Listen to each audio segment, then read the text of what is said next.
Olá! Nossa análise hoje foca em Gastão de Orleans, o Conde Deu. Uma figura, assim, bem central, mas também muito controversa no Brasil imperial, né? Exatamente. Vamos olhar desde a chegada dele da Europa, o casamento com a princesa Isabel e, acho que principalmente, né, o comando dele na fase final da Guerra do Paraguai, que foi decisivo. E muito polêmico também. Não dá para esquecer a campanha de difamação que ele sofreu na imprensa, o legado dele. E isso, Para entender tudo isso, a gente se baseia em biografias, documentos da época, análises históricas sobre o Império, sobre a guerra. A ideia é, desvendar as várias camadas dele, sabe? O militar, o príncipe consorte, o alvo dessas polêmicas todas. certo. Queremos clarear o impacto real e as controvérsias. Bom, então vamos lá. Quem era o Conde Deu antes de pisar aqui no Brasil? Olha, ele nasceu na França, né, em 1842, neto do rei Luís Felipe I. Só que aí veio a Revolução de 1848, a família foi exilada e ele acabou crescendo na Inglaterra. Ah, então ele já tinha essa experiência de exílio desde cedo? Pois é, e a formação dele foi militar, na Espanha. Ele não só estudou lá, como lutou na Guerra Hispano-Marroquina. Chegou a capitão. E como é que ele veio parar no Brasil? Casar com a herdeira do trono não parece um caminho óbvio. Tem uma história curiosa aí. Foi um tio dele, Dom Fernando II de Portugal, que incentivou. Ele veio para o Rio em 1864 com o primo, o Duque de Saxe, para conhecer as princesas Isabel e Leopoldina. Ah, então tinha duas opções. Tinha. E a ideia inicial, olha só, era ele casar com a Leopoldina e o primo com a Isabel. Sério? Inverteram. Dom Pedro II inverteu. Depois de conhecer os dois, ele achou melhor trocar os pares. E aí, bom, o Gastão casou com a princesa Isabel em outubro de 1864. Que reviravolta. E logo depois do casamento, a coisa complica feio na região, né? Guerra do Paraguai. Sim, mal deu tempo para a lua de mel. Enquanto eles viajavam, o Paraguai invadiu o Mato Grosso, depois o Rio Grande do Sul. E o Dom Pedro II ficou furioso. Muito. Ele decidiu ir pessoalmente para a Uruguaiana, no fronte. Foi contra a vontade de ministro, de conselheiro, bateu o pé mesmo. Chegou a ameaçar abdicar, né? Para ir como voluntário da pátria. Exato. Ele foi o primeiro a receber esse título, inclusive. E a viagem para o sul foi, assim, super complexa. Tensão política interna, Caxias brigando com o ministro, dificuldade logística imensa, perderam muitos animais no caminho. Nossa. Mas ele chegou em Uruguaiana, que estava sitiada, e atuou ali como mediador entre os aliados. Optou pelo cerco, que funcionou. Os paraguaios se renderam em setembro de 1865. E o Conde Deu, quando ele entra nessa história militarmente? Ele se juntou ao imperador lá no sul em agosto de 65, foi nomeado comandante-geral da artilharia logo de cara. Mas ele queria ir para o combate mesmo, para a linha de frente, certo? Queria.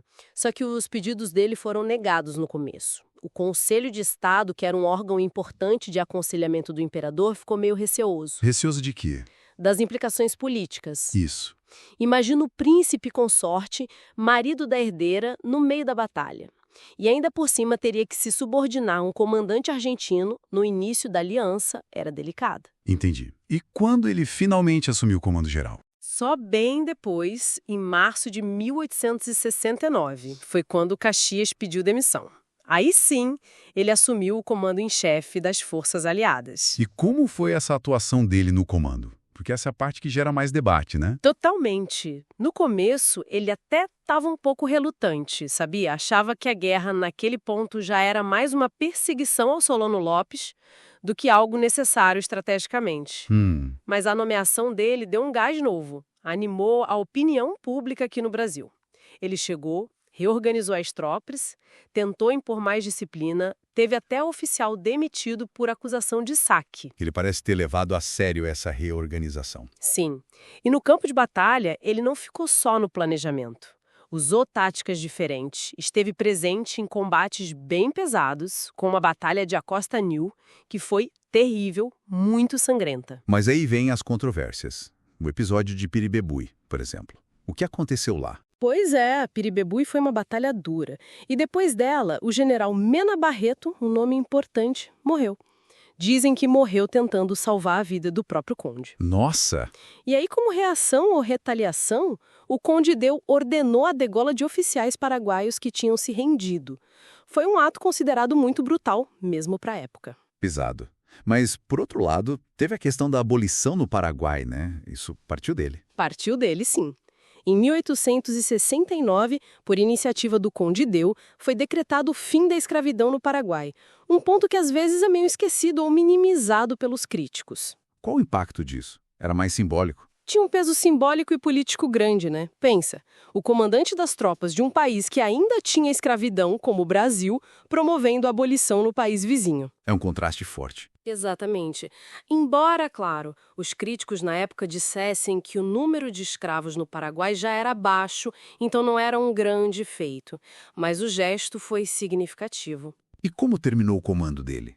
Olha, no finalzinho, já em 1870, ele estava bem frustrado, faltava recurso, a guerra se arrastava naquela perseguição final ao Lopes. Ele entrou numa fase de desânimo, quase uma depressão, e acabou se afastando um pouco das operações finais. Eu entendo. Agora, apesar de todo esse envolvimento na guerra, de ter sido comandante, ele nunca foi uma figura popular aqui no Brasil, né? Por quê? É uma das grandes ironias, né? Ele sempre foi visto como o francês, o estrangeiro. O sotaque dele não ajudava e ele também tinha uma surdez que foi piorando com o tempo, o que dificultava a comunicação e o deixava com uma imagem meio antipática para alguns. E virou alvo fácil com a oposição. Exatamente. Um bode expiatório perfeito, principalmente para a imprensa republicana, que estava crescendo e queria desgastar a monarquia de qualquer jeito. E como eram esses ataques da imprensa? O que diziam? Ah, de tudo. Atacavam sem parar, muitas vezes com calúnias. Acusavam ele de fazer negociatas, tipo explorar cortiços, o que nunca foi provado. Sério? Cortiços? Sim. Chamavam ele de ultramontano, que era um jeito de dizer que ele era católico fervoroso demais, muito ligado às posições mais conservadoras da igreja. Diziam que ele influenciava demais a princesa Isabel. Havia um medo de que ele mandasse no lugar dela? Esse era o grande receio que exploravam. Que ele, o estrangeiro, é que ia governar de fato, e não a Isabel. Isso criou um isolamento político para ele. Foi excluído de decisões, de cerimônias. Ele mesmo chegou a desabafar que estava cansado de ser usado como bode expiatório. Que situação difícil. Mas quando ele voltou da guerra, em 1870, ele não teve uma recepção de herói. Teve sim. No começo, foi recebido com festa, como um herói popular mesmo. Foi até nomeado conselheiro de Estado. E apesar de toda a impopularidade que veio depois, algumas pessoas importantes, como o Visconde de Taunay, reconheceram o valor dele, as contribuições militares, o apoio a causas sociais. Diziam que ele era muito leal à família imperial, a Dom Pedro II. E o final da vida dele? Como foi depois da proclamação da República? Com a República, em 1889, veio o exílio para toda a família imperial. Ele só voltou ao Brasil rapidinho, em 1921, para trazer os restos mortais de Dom Pedro II e da Imperatriz Teresa Cristina. Ah, ele participou desse momento histórico? Sim, e ele faleceu pouco depois, em 1922.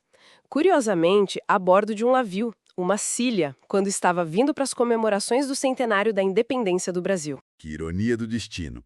Então, para a gente amarrar, temos um nobre francês que vira príncipe consorte aqui, se torna marechal do exército brasileiro, lidera tropas numa guerra brutalíssima, promove até uma abolição no país vizinho. Mas, ao mesmo tempo, vive aqui sob constante ataque, desconfiança, sendo alvo de fake news da época, digamos assim, uma trajetória de serviço militar inegável, muitas controvérsias e uma impopularidade que parece ter sido, em grande parte, construída. Exato. Uma vida complexa. E isso tudo deixa a gente pensando, né? Considerando essa oposição ferrenha e essa imagem negativa que criaram para ele, como poderia ter sido a história do Brasil se a percepção sobre o Conde Deu fosse outra, mais positiva? Especialmente pensando na influência que ele poderia ter tido ao lado da princesa Isabel, né? Como consorte da herdeira, num período de tanta mudança, tanta instabilidade que levou à República. Justamente. Fica aí a reflexão para quem nos ouve, como seria o Brasil com um Conde Deu diferente aos olhos do público e da política.